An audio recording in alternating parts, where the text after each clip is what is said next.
క్రైస్తవ్యంలోనికి convert అవుతున్నారని ఇప్పుడు దళితులు గుర్తొచ్చారు. మంచిది. నేను ఏమంటున్నానంటే దళితులు గుర్తొచ్చి గుళ్ళు కట్టామంటే దాని అర్థం ఏంటి? మీ గుడిలోనికి వాళ్ళు రావద్దా? అందుకే వాళ్ళ కోసం గుళ్ళు కడుతున్నావు, రాజకీయం కదా. రెండోది ఏం అడుగుతున్నానంటే మొత్తం ఒక్కో నియోజకవర్గంలో 6 గుళ్ళు కట్టేటప్పుడు ఒక్క సూపర్ స్పెషాలిటీ హాస్పిటల్ లాంటిది దళితుల కోసం కట్టాం. మేము వినండి.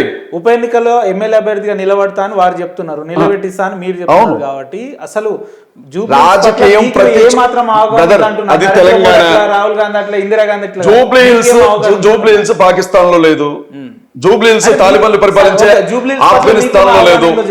జూబ్లీ హిల్స్ లో ఎన్ని ఓట్లు ఉన్నాయనేది ఎలక్షన్ కమిషన్ కి సంబంధించినటువంటి వ్యక్తుల దగ్గర తీసుకోవచ్చు. మొన్న తీన్మార్ పార్టీ మల్లన్న గారు చెప్పారు, మీకు తెలియదా? 3,85,000 ఓట్లు ఉన్నాయని చెప్పాడు. వెలమలకు సంబంధించి 780 ఓట్లు మాత్రమే ఉన్నాయని చెప్పాడు. రెడ్లకు సంబంధించి మొత్తం కలిపితే 5,000-6,000 ఓట్లు ఉంటాయని చెప్పాడు. కమ్మలకు సంబంధించి ఒక 10,000 ఓట్లు ఉన్నాయి అన్నాడు. మొత్తం కలిపితే 25,000 అగ్రవర్ణాల ఓట్లు ఉంటాయి అన్నాడు. బీసీలకు సంబంధించి 1,25,000 ఓట్లు ఉన్నాయి అన్నాడు. మిగిలినవి ఎస్సీలవి అని చెప్పాడు. ఇంకేం తెలియదా? ఏం సమస్యలు ఉన్నాయి రేపు